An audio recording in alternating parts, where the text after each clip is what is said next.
कहाँ से आए हो? दिल्ली से। क्या पूछना आ चाहते हो? ये सही नहीं रहती हैं मैडम जी। सही नहीं रहती? क्या हो गया आपको? अरे काफ़ी दिन से ये बीमार रहती हैं। बीमार रहती? कहाँ कहाँ दिखाया आपने अभी तक? कईयों जगह दिखलाया। कहाँ कहाँ दिखाया, मैं पूछना चाहता हूँ। मेहंदीपुर वाला जी, बागेश्वर धाम, जो भी जहाँ बताता गया हर जगह दिखलाते गए। क्या बताया मेहंदीपुर में? मेहंदीपुर में किसी ने देखा था, किया, पर कुछ हुआ ही नहीं। दिल्ली में क्या बताया? दिल्ली में ये एक्सरे वगैरह कराओ, कुछ आता ही नहीं है। अन्य स्थान और कहीं और कहाँ का क्या क्या बताया? बागेश्वर धाम गए, नंबर ही नहीं आया। क्यों? वहाँ पर भीड़ ही ज़्यादा होती है। अच्छा, भीड़ ज़्यादा होती है, ठीक है। मेहंदीपुर में? मेहंदीपुर में भी वो हवन वगैरह कराया था बाबा लोगों से। वहाँ भीड़ नहीं होती मेहंदीपुर में? अरे भीड़ तो होती है, पैसे दिए थे उनको, पर कुछ काम ही नहीं हुआ। अभी तक किसी ने कुछ बताया ही नहीं? अभी कुछ नहीं बताया। माइक बताइए। मामा के यहाँ पे दिखाया तो कहाँ पे? औरैया। माइक से बोलिए। औरैया। हाँ। और ये डेन माथे पर मामा है हमारे, वहीं पे दिखाया था। बोले कि तुम्हारे घर की देवी बिगड़ी हुई है। क्या? देवी तो मतलब उन्हें बाहर निकालो। हाँ। अंदर है, उनका स्थान अंदर था, तो बाहर उन्हें निकलवाया। वो आए थे, निकलवाया, फिर भी कोई आराम नहीं मिला। आराम नहीं मिला। अब हम मंदिर बनवा दिया आपने, ये औरैया में बताया था। किसने बताया था औरैया में? माइक से बोलिए। माथेपुर में है मामा हमारे, वहाँ अच्छा, मामा जानकार हैं आपके? मेरे सगे मामा है। अच्छा, वो झाड़ फूक करते हैं? और है ना। अच्छा, किसी को बताया होगा, उनके परिचय में होंगे। चलिए, हमने ये लिखा, सुने। पास में आए थोड़ा सा। आप पर भूत बाधा है, जरूर भूत बाधा है, जरूर है, परंतु खेलती नहीं है, पीड़ा पहुंचाती है। लाभ होगा। ससुराल में एक बहन मरी, नाम राखी है, का जन्म हो चुका है। 16 अगस्त 2022 से आपके ऊपर भूत बाधा नहीं रहेगी, ठीक है। और यह रेखा ने जन्म अमिता देव के अपदेश के घर में जन्म ले लिया है। जन्म सूचना दे करके, सपन दे करके आपकी बच्ची यहां जन्म ले चुकी है। दूसरा, रश्मि देवी साक, पति राहुल कुशवाहा, क्या नाम है आपका? राहुल कुशवाहा। साथ ही पुरानी देवी करौली माता के मंदिर, पुरानी बैठक है, बैठी है, वह पहले अंदर थी, अब आपने द्वारे पे बैठा दी हैं, इसलिए वे उत्कीलन हो गई हैं, इसलिए आपको पीड़ा हो रही है। उनके द्वारा परेशानी नहीं थी, आपके घर में पांडवी का मसान और चौमकुकाल का परेशान कर रही थी, इस कारण से दिक्कत थी, ना कि करौली माता की। करौली माता तो आपकी रक्षक हैं, भिक्षक नहीं है, और बड़ी देवी है। यह भूत बाधा वाली देवी नहीं है कि किसी को परेशान करे। वो तो बात सही है गुरुजी। और याद ध्यान रखो, मेरी बात सुनो, जिन्होंने बिठरवाए हैं उनको इसका EBCD का ज्ञान नहीं है। हमारे पढ़े लिखे लोग, प्राचीन लोग अपनी इज्जत को कहां बैठाते हैं बताइए? अपनी पत्नी को कहां बैठाते हैं? अंदर, क्योंकि घूंघट डाल के बैठाते हैं। क्योंकि इज्जत वाले लोग चौराहे पे नहीं बैठती हैं बेटियां, इज्जत वाली बेटियां अंदर बैठती हैं। करौली माता भूत नहीं है, साक्षात जगत जननी भगवती दुर्गा है। मेरी बात समझ रहे ना? करौली माता किसी को लगती नहीं है, करौली माता की यक्षिणियां कृपा करती हैं। अभी इसके बारे में EBCD नहीं जानते। आपके बेटा ऊपर पांडवी का मसान, चौमकू काल का है, आज के बाद शरीर में पीड़ा नहीं होगी, जी मेरा आशीर्वाद है।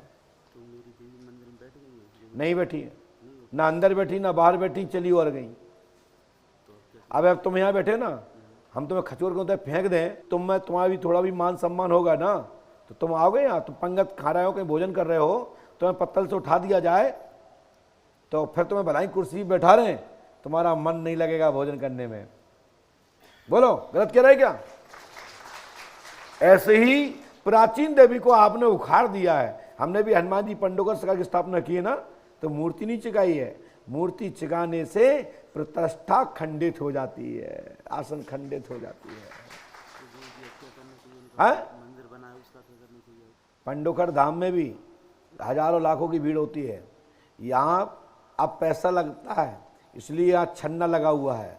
यहाँ आने में आदमी सोचता है कि 2100 की पर्ची कटवा, तो 2100 गुणे 5 लोग गए तो 10,000 हुए। तो वे पापा वे कहते तुम चले जाओ, तुम पूछ लियो नंबर, तो बेसू नहीं होने का महाराज मैंने तुम्हें से के लिए तो 3 फ्री नहीं आऊँ थी। यहाँ वो ही आऊँ जिसको ज़रूरत है। और जब यहाँ रुपया नहीं लगता था तो 7 किलोमीटर तक जाम लगता था। जब हमारे चौधरी पंडित जी बैठे हैं, ये हमारे मुकेश गुप्ता जी बैठे 22 साल से देखते आए हैं, इधर से सोहन, सालोन और पंडोघर धाम में जहां भी मेला भर रहा है ना, देख रहे हो, यहां तो गाड़ियां लगती थी, गाड़ियां। आज से 2008 के पहले तक, 2005 तक, ठीक है ना। तो यहां पैसे से बात नहीं है, लेकिन पर्चा उस दौरान भी मैं कहता था कि पहले पर्ची लिखने के बाद उल्ला देते थे, जो उठाएगा वो उसी की है। अभी भी हमने कई दरबारों में पर्चा बंटवा देते हैं। अभी छत्तीसगढ़ में देखा होगा, पर्चियां बंटवा दी थी, चलो जाओ, भीड़ ज़्यादा थी, ले जाओ पर्चियां। आपकी पत्नी आज से ठीक, आपका परिवार ठीक, बाकी की तुम्हारी जैसी माता जो भी व्यवस्था हो अपने हिसाब से बैठा लो, और जब ना बैठे तो अगले 2 महीने बाद फिर हम बैठवा देंगे, ठीक है ना, 2 महीने बाद। एक बात और कहना बोलिए। दिल्ली में नर्सरी करे हुए, बड़ी नर्सरी करना चाहते हैं, होगी कि नहीं? कैसा? नर्सरी का काम है, पेड़ पौधों का, गमले वगैरह का। चलो कुछ पेड़ यहाँ लगा दियो, तो चल लगे, बड़ी हो जाएगी कि नहीं? हो जाएगी। चलो ठीक, और बोलो। बस यही पूछना चाह रहे थे। बोलिए पंडोघर सरकार की जय जय श्री राम, जय जय श्री राम। बोलिए पंडोघर सरकार की। चलिए पहुंचिए। किसी का छोटा दाग होता है और किसी ने दवा खाई सफेद दाग पर अंग्रेजी, तो रातों रात बढ़ जाते हैं। हमने ऐसे कई केस देखे, मेरे पास अनेकों उदाहरण है। सफेद दाग पर 2 चीज लगाना चाहिए। वो 2 चीज कौन कौन है?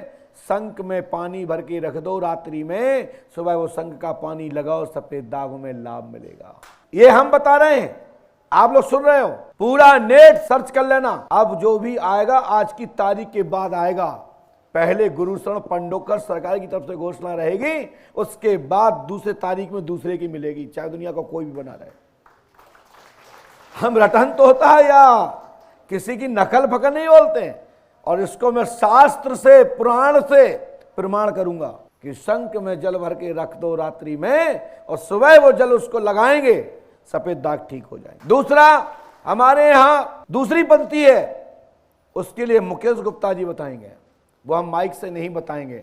और नहीं तो फिर एक बार हमने किसी भूत बाधा के लिए सार्वजनिक जंजीर मंगाई गर्म करवा के, एक ने तो क्या करो, फिर चमीटा जला के ही घर रख दो हाथ पे, ले भूत बागे फल का पर गए। तो हमारा कहने का मतलब यह है, जंजीर डाल के और गर्म चमीटा लगाए थे, भूत नहीं भगत, समझ रहे हैं।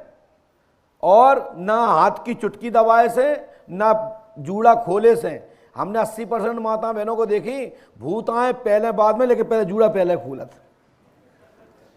जूड़ा में भूत बंधे, ये किवदंती चला दी लोगों ने।